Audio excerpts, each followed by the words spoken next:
Hi guys and welcome back to Sports Gamer HD and welcome back to the QPR Series. Today got a massive game, but I'll reveal who it's against and in what in a minute. Got to recap the previous month and a bit's worth of fixtures, a little bit more than a month, and a couple of transfers that have happened, well are going to happen in the future. So got to recap those, so quite a lot to get through. It's a very important episode in this series, so let's jump on right into it. First things first, with the transfers, Dribble Cisse will be joining Wolfsburg at the end of the season for £1 million. Very good bit of business. Player who's past it now, more or less, I think. He's only going to carry on declining, so good bit of business there. Julio Cesar is joining West Ham at the end of the season for £250,000. But because Mike Rigg, my director of football, handles some of the outgoing players, and I just confirm them sort of thing, he agreed to pay him about £50,000 a week of his wages until the end of next season. So West Ham are only going to be paying him about £20,000 a week and a £250,000 transfer fee, which is very good business on their part. Mike Rigg, I think, is an idiot for doing that deal, but it was either that or it'll end up releasing him, and I'd rather get the transfer fee and just get him off our books. So very annoying that he agreed to pay £50,000 a week for another year for a player we don't even have, but it is what it is. Then, of course, Wilfred Zaha joining Celtic at the end of the season. Coming in, Lucas Podolski is joining us for £5.25 million. Great bit of business there. He's reduced his wages from £100,000 a week to £70,000 a week, and loads of different bonuses. But for a player, okay, he's 29 years old, but physically he's still in his prime. Technically, finishing, composure, just godly. The guy's just an absolute animal and will be leading the line for his next season. Of course, Frank Tabano is joining us as well. You already know about that one. Fixture-wise, I would have been with you at the Swansea game, and we drew that 1-1. Abel Hernandez got the goal. Then played Wolves and beat them 2-0. Nathaniel Klein and Matthew Valbuena scored. I actually managed to beat Wolves. I know it's a big miracle. Then played Manchester United in the semi-final of the FA Cup and beat them 3-2. Adam Milson, Thomas Ince and Junior Hoylett getting the goals for us in that game. So we go through to the final where we face Norwich today. They managed to beat Manchester City on penalties. So the tie I wanted. And then we lost to Stoke 1-0 away from home. Then beat Chelsea 4-2. Adam Milson got a hat-trick and Junior Hoylett. Adam Milson is just in godly form at the moment.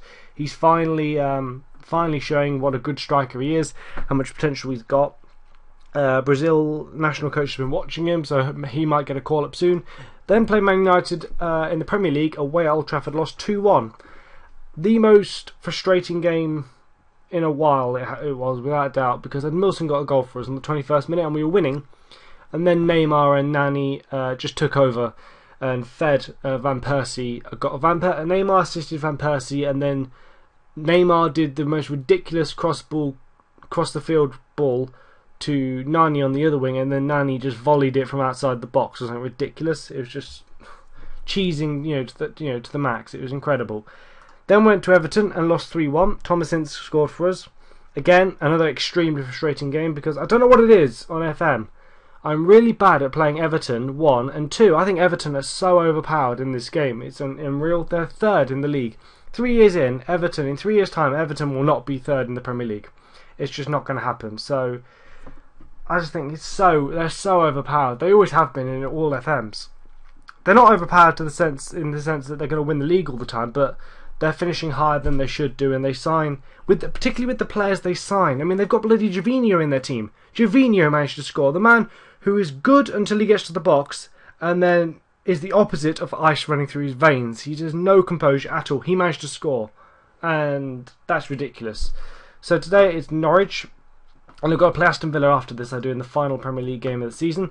Norwich are currently not even in this league. They're in the Championship. I forgot about that one.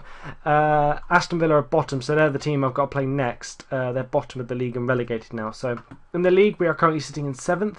37 games played, 17 wins, 6 drawn, 14 defeats, 57 points. So if we win, and Man United lose, we can jump up to 6th, but really it doesn't really matter if we can win the FA Cup, because then we get our Europa League spot anyway. The morale in the squad is pretty not great because of the couple of bad results we've had the game. I think bad performances and also FM just being a little bit screwing us over a little bit, I think, in a way. Also, injuries have been a big issue. Kieran Gibbs and Insua are injured. Both injured at one point, so I was having to play Klein at left back and Coleman at right back. Klein kept on getting skinned, it kept on saying in the text commentary, and that wasn't helpful when it would have been Neymar coming at him, and that was not easy. So that sucked a little bit, but oh well. With regards to this, we should win. I'm not going to say we shouldn't, because we should. We should win this one comfortably. But it is the Cup. It is the FA Cup, of course, so who knows. But without doubt, the biggest achievement this season's been the fact I just managed to beat Wolves in a game of football, because I think we've lost every time to them. They are the bogey team for us this season. Oh, Klein cleans up. Oh, Cocho, whatever his name is, the Mexican goalkeeper, has been brilliant so far. Almost there by Tarap, had some great form recently. So that's been good, but now is Cesar going. I'm going to look to move him on at the end of the season, a Cocho, because I still don't like him, so get rid of him. He has hit form, as I say, but he's just not my cup of tea. So he'll be moving on soon, and I think Raffier or Costil, I think that's how you say their names, French goalkeepers, one of them will be joining us to help Amada, the guy we got on loan at the moment. They'll be our two goalkeepers next season. Hopefully, one of those two, and Amada will be.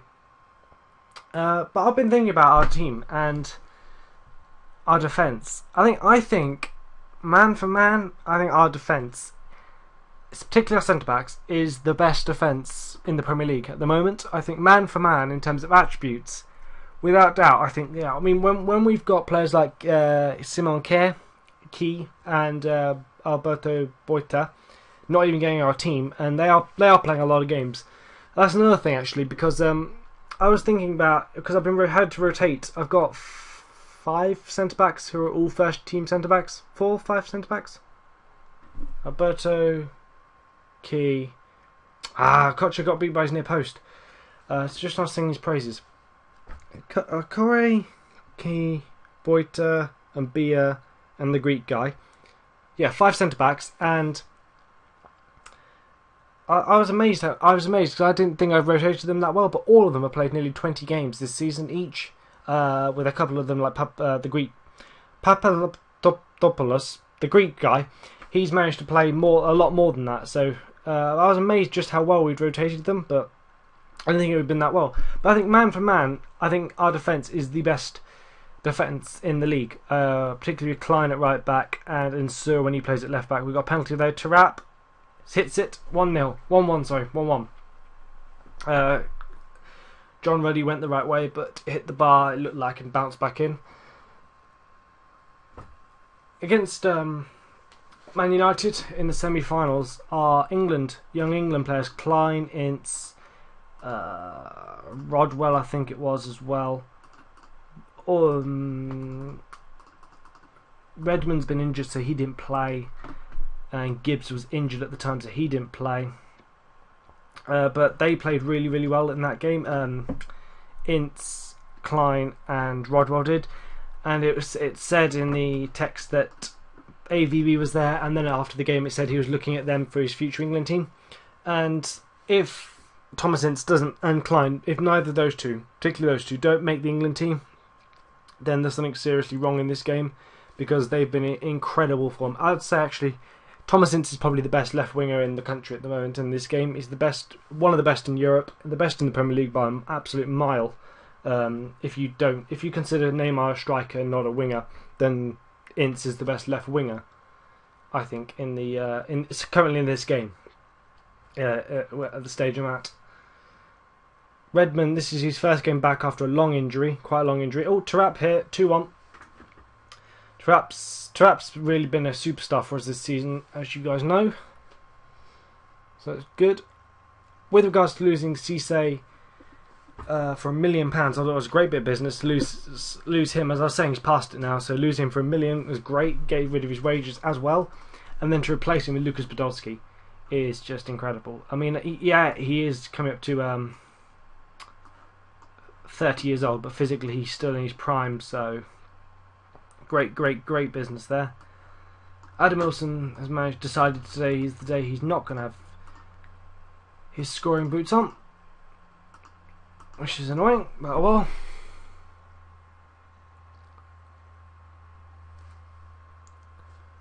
Are we going to win it? Our form hasn't been great, and we have conceded a couple of late goals, so we're not there yet. With regards to attributes, Kieran Gibbs isn't that good a defender really, but his ratings are just under 7. I think his average in total is just under 7 a game, so he's doing fine, and that's perfect for a backup left winger, really, left back, sorry. Particularly as I want them to be attacking, our fullbacks to be attacking to help out help us out on attack, on offense, and he fits that role perfectly. But in terms of attributes, really he shouldn't be that good. He's ideal, I think, for a backup left back to Ensura, which is absolutely fine. That's what I want him for. But really, his attributes really aren't that good.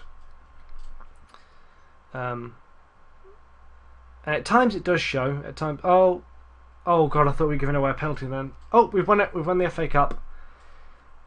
So that means we qualify for the Europa League. I think it's Europa League. I'm sure it's Europa League.